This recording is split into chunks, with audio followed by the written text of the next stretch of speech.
Welcome to the special edition of Hannity, Crisis in America, Media Double Standard. Now, tonight we will expose how journalism in America is absolutely dead. News and facts just no longer matter. They are now being replaced by an endless cycle of fake news, liberal propaganda, and lies. And right now, there's no separation between what is supposed to be an unbiased press and the Democratic Party. They are one and the same.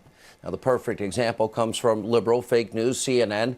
The professional Trump haters have found a new fix. It's their new, sick, and twisted obsession. And here's a hint. It has nothing to do with Russia. Also coming up tonight, after a year plus of rampant speculation and out-of-control conspiracy theories, the media still cannot find any evidence of Trump-Russia collusion, and they won't stop.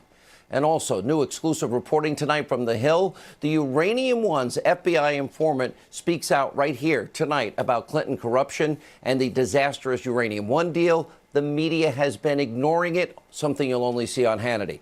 All of that breaking news tonight. Plus, the press is launching blistering attacks against President Trump's new national security advisor, John Bolton. And also tonight, a quick commentary. I have some words for the Republicans in Congress because they have me fuming, because they can't keep their word and they stand for nothing and they have betrayed the people that voted for them.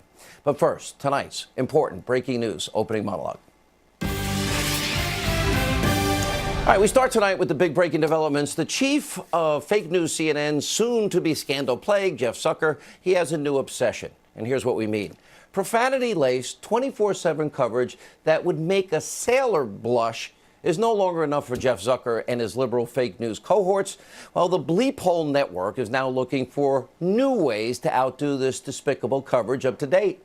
Now, you may remember some of this. Is there a difference if the president said hole or house? Do you think these countries are holes? Donald Trump has turned the Oval Office into a Whole country. Rich, do you have any example of any whole country that the president referred to that is predominantly Caucasian? Holders, Holes. holders. I work for holders.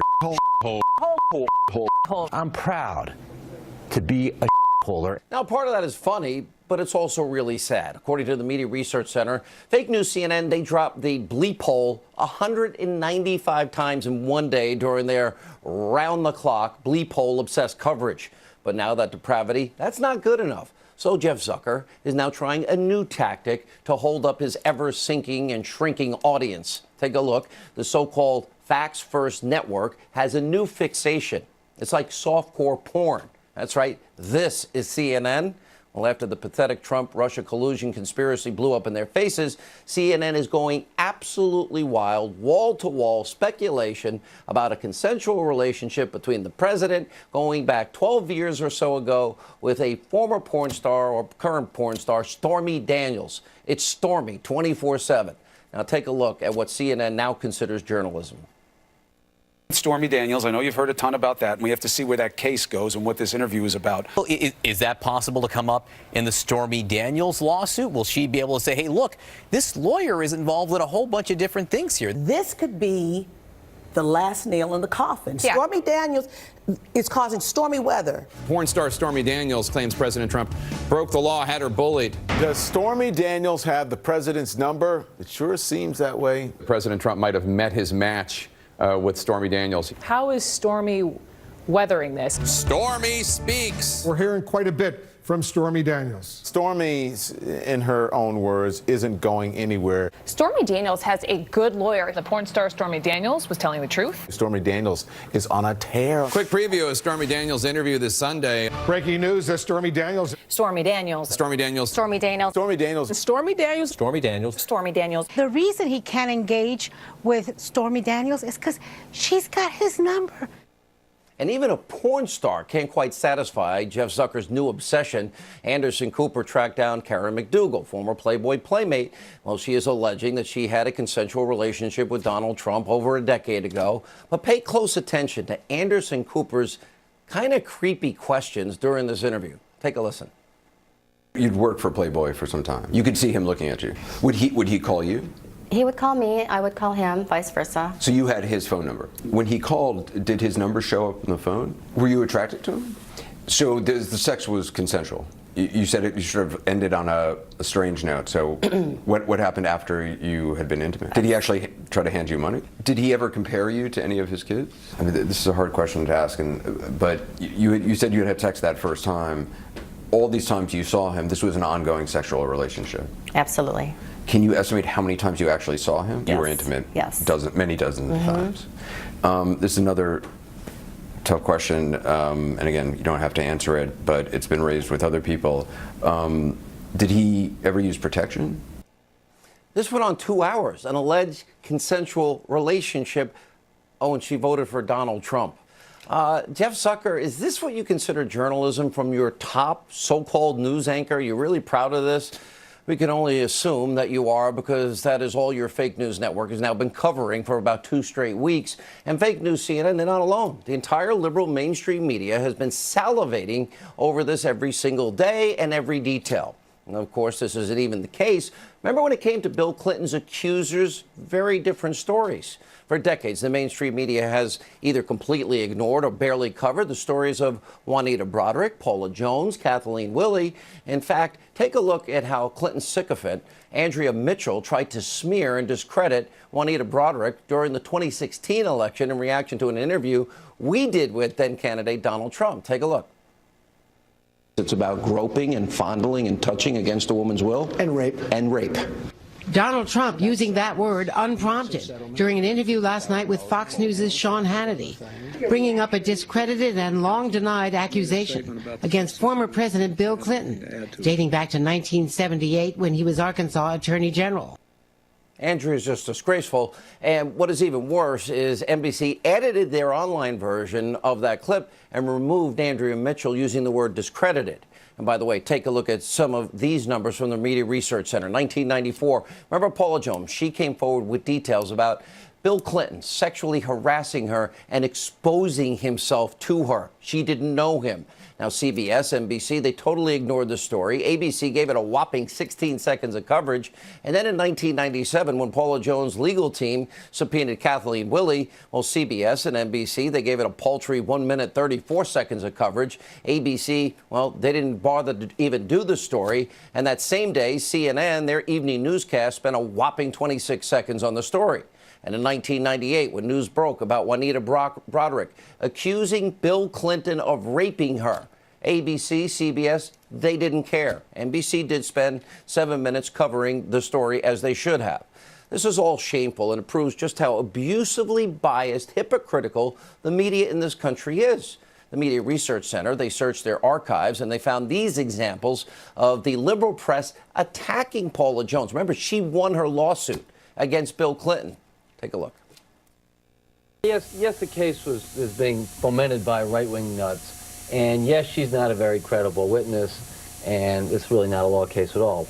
I think she's a dubious witness. I really do. We've got an awful lot to talk about this week, including the sexual harassment suit against the president. Of course, in that one, it's tough to figure out who's really being harassed. Is she not trying to capitalize on this, in effect, to profit from impugning the president? I have to profess complete confusion over this entire case, why this is even a case. Now, the media covering for Bill Clinton gets even worse. In January of '99, NBC News reporter Lisa Meyer, she taped the first exclusive interview with Juanita Broaddrick. I had the second interview with Juanita Broaddrick. Back then, Washington Post, they reported that instead of airing that interview right away, NBC News president Andy Lack, other top executives, sat on that interview for over a month. At the time, NBC News claimed that they could not corroborate Broaddrick's accusations, so the interview did not air until February. Now, while all of this was going on and NBC was trying to bury the story, well, our colleague here at the Fox News Channel, Britt Hume, and his panelists right here, they actually wore free Lisa Meyer's buttons on air to encourage NBC to run this interview, since they were sitting, of course, on a major news story. Now, that shows you just how far all of these liberal networks will go to protect the Clintons. They have now been doing it for decades. Now, let's compare all of that to the coverage that CNN is now devoting to Stormy Daniels and this former Playboy bunny. Take a look at the chart. Media Research Center, March 7th. Alone, CNN spent 149 minutes obsessing over Stormy between 5 p.m. and midnight, and that's from just a couple of weeks ago. The hypocrisy is beyond stunning. The liberal media doesn't want to listen to what any of Bill Clinton's accusers have to say? Well, they don't want you to know that Bill Clinton confronted Paula Jones in a hotel room and put his pants down and exposed himself. That's not consensual. And on the other hand, we actually care about the truth on these programs. We think these women should have been heard. And here's what Paula Jones told me. Take a look. We did some small talk, and then he started kind of getting a little comfortable and trying to, he said that he loved the way my hair flowed down my back of my clothes, and he liked my curves. Then he leaned up and he pulled me up towards him, and he was going to try to kiss on me. And so then I tried to distract him again. I was trying to, and I thought, what am I doing? My mind is racing. I said, well, I may need to be going or something. And next thing you know, he pulled down his, he sat down, pulled down his pants, his whole everything, and he was exposed. And I said, I'm not that kind of girl, and I need to be getting back to my desk. In the era of Me Too, that's not consensual. Here's another thing the media won't tell you about Paula Jones. Bill Clinton, he lost. He ended up paying over $850,000 in a court settlement, out-of-court settlement. And that scandal also resulted in a 5-year suspension of Bill Clinton's law license, and he was impeached. Then there's Kathleen Willey. She says that in the Oval Office, Bill Clinton groped and grabbed and fondled and kissed Kathleen Willey against her will. Here's how she described it to me as well. Take a look.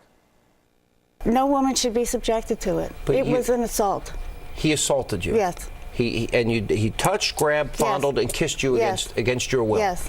And it's an allegation that is not made by one woman. It's made by multiple Many women. of us. And then there's Juanita Broderick. She accused Bill Clinton of raping her in a hotel room back in 1978. This was one of the hardest interviews I ever did. Take a look. You described a scene where he was biting on your lip, and then when it was all over, he was leaving. Said, you better put some ice on that. Yeah, and casually put on his sunglasses and walked out the door. And I've told my friend who came back and found me that I was sitting there crying and so upset at the time. And I felt like that the next person would be somebody coming through the door to get rid of the body. That's just about how I had absolutely couldn't believe what had happened to me. You begged him to stop. Yes. Rape, groping, grabbing, fondling, touching, kissing against a woman's will, exposing oneself. Very serious allegations, but the liberal mainstream media barely covered those stories. Now, on Monday night, Kathleen Willey and Paula Jones and Juanita Broderick, they will join us on this program. And finally tonight, I have a quick commentary on this big, disgusting, bloated, out-of-control government and this omnibus budget deal. Republicans once again abandoning their core principles, their promises, and really, if you voted for many of them, have completely betrayed you, the American people. Now, GOP lawmakers, they got taken to the woodshed by Nancy Pelosi and Chuck Schumer. Instead of showing spine, backbone, vision, and principles, Republicans folded like cheap lawn chairs. And then as soon as the budget passed, well, they fled Washington. And President Trump was left with no choice to sign this bill because it was either that or get blamed for a government shutdown or desperately not get the money he needs to rebuild our military, which was dilapidated under President Obama. Nancy Pelosi, Chuck Schumer, well, they were laughing at these weak and timid Republicans. Now, Republicans should be ashamed of themselves. At this point, can any of them explain what exactly they stand for? Right now, there's a huge distinction between President Trump and the party that is supposed to have his back. Look at the Heritage Foundation report recently. 64% of President Trump's agenda has been completed faster than Ronald Reagan's 49% in a year, which is pretty amazing because President Trump has had little to no help from the GOP. And the GOP has become visionless and feckless. These Republicans talk and talk and talk a good game for years, but they never follow through or rarely follow through. Remember the promises for 7 years? They're going to repeal, replace Obamacare as soon as they got a chance. That didn't happen. They blew it because deep down inside, many of them were lying. You had 100 House Republicans and a handful of GOP senators. They'd always do their show votes, and they never had, when it mattered, the backbone to back up words with action.